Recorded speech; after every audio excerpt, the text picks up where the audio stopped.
여러분 평안하십니까? 오늘도 말씀과 함께 주님의 은혜 가운데 거하시기 바랍니다. 오늘 말씀은 베드로 후서 서론과 1장입니다. 베드로 후서를 기록한 배경은 베드로 전서와 동일한데요. 로마 황제 네로가 그리스도인들에게 대대적인 박해를 가하기 시작한 초기에 기록된 것으로 보고 있습니다. 그래서 로마 제국 전역에 흩어져 있던 그리스도인들은 로마의 박해에 대한 염려가 많이 있었던 것이죠. 이런 박해가 계속되다 보니까 교회 안에 있던 초신자들 가운데 일부는 이와 같은 고난을 이기지 못하고 교회를 떠나 불신자들과 타협하며 영적 도덕적으로 탈선하는 자들이 생기게 되었습니다. 뿐만 아니라 교회 안에 거짓 교사들, 곧 이단이 침투해서 각종 거짓된 사실들을 퍼뜨리게 되었습니다.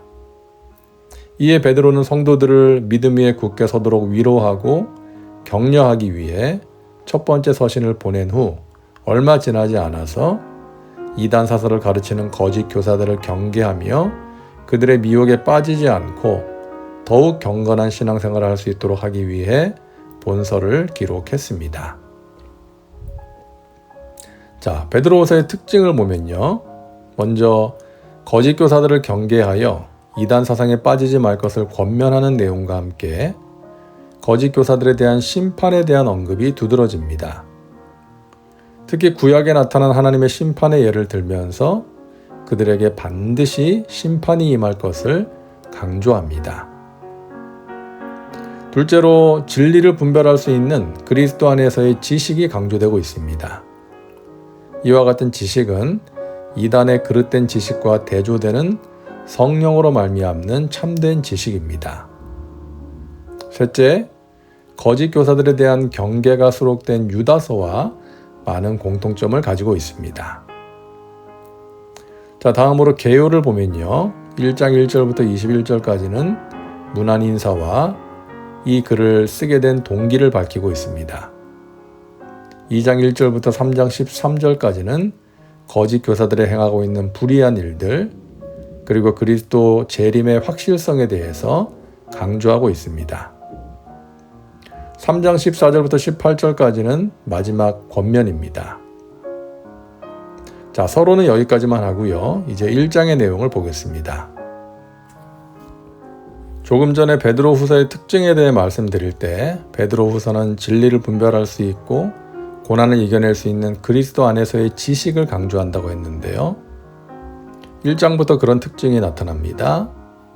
하나님과 우리 주 예수를 알므로 은혜와 평강이 너희에게 더욱 많을지어다. 여기서 알미란 단어는 헬라어로 에피그노시스인데요.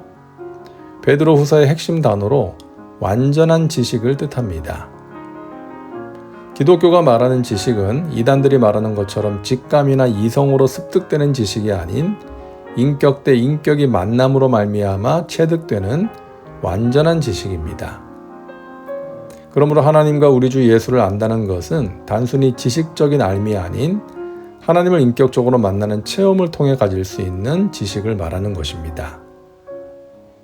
우리가 살면서 하나님을 만나는 체험을 할 때가 있죠. 나를 찾아오시는 하나님, 말씀 가운데, 기도 가운데, 또 이런저런 상황 속에서 나에게 말씀하시고 깨닫게 하시고 변화시키시는 하나님을 인격적으로 체험할 때가 있습니다. 우리는 그런 체험을 통해서 하나님이 누구신지, 얼마나 나를 사랑하시고 나를 향한 어떤 뜻과 계획을 가지고 계시는지를 알 수가 있는 것이죠. 그리고 그것이 우리에게 은혜와 평강을 가져다 주는 것입니다. 그러므로 형제들아 더욱 힘써 너희 부르심과 택하심을 굳게 하라. 너희가 이것을 행한즉 언제든지 실족하지 아니하리라. 이같이 하면 우리 주 곧 구주 예수 그리스도의 영원한 나라에 들어감을 넉넉히 너희에게 주시리라. 자, 부르심과 택하심을 굳게 하라고 말씀하는데요. 다시 말해서 하나님께서 부르시고 택하신 자들답게 그에 합당한 생활을 하라는 것입니다. 너희가 이것을 행한즉 언제든지 실족하지 아니하리라.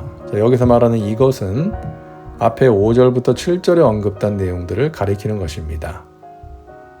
그러므로 너희가 더욱 힘써 너희 믿음의 덕을, 덕의 지식을, 지식의 절제를, 절제의 인내를, 인내의 경건을, 경건의 형제 우애를, 형제 우애의 사랑을 더하라. 먼저 믿음으로 출발합니다. 믿음이 기본인 것이죠. 믿음의 덕을, 덕은 선한 삶을 가능케 하는 능력입니다. 그리스도인의 삶은 하나님을 믿고 경배하는 종교적인 행위에서 끝나는 것이 아니라 선하신 하나님의 성품을 따라 성결한 삶을 살아가는 것입니다. 삶의 현장에서 그렇게 살아가는 것이죠. 그리고 덕의 지식을, 여기서의 지식은 하나님의 말씀에 대한 지식을 뜻합니다. 단순히 종교적인 어떤 신비한 경험에만 의존하는 것이 아니라 하나님을 아는 지식, 하나님의 말씀에 대한 지식을 가질 때 균형 잡힌 신앙인이 될 수 있는 것이죠. 그리고 지식의 절제를, 절제 없는 지식은 무지보다 위험할 수 있습니다. 자신이 가진 지식으로 사람들을 판단하고 정죄할 수가 있는 것이죠. 절제의 인내를, 인내의 경건을, 경건의 형제 우애를, 형제 우애의 사랑을 더하라. 형제 우애는 인간에 대한 사랑을 말하는 것으로 하나님을 사랑하는 것과 함께 중요한 계명이죠. 즉, 하나님을 사랑하는 자는 형제를 사랑한다는 것이죠. 이 두 가지가 균형을 이룰 때 참된 신앙인 것입니다. 간혹 보면 매일 기도를 몇 시간씩 하는 사람인데 사람들을 미워하고 용서하지 못하는 사람이 있어요. 이것은 참된 신앙이 아닌 것이죠. 기도를 하면 하나님의 마음이 내 안에 부어지고 그 마음으로 형제를 사랑하며 살아야 하는 것입니다. 저와 여러분 모두가 이와 같은 삶의 주인공들 되시기를 주님의 이름으로 축원합니다. 기도합니다. 사랑과 은혜가 풍성하신 하나님, 오늘도 말씀과 함께 살게 하시니 감사합니다. 우리에게 하나님을 아는 지식이 있게 하옵소서. 그러함으로 하나님이 주시는 은혜와 평강을 누리게 하옵소서. 하나님을 알고 믿는 자답게 우리의 인격과 삶에 하나님께서 기뻐하시는 모습들이 있게 하옵소서. 예수님의 이름으로 기도하옵나이다.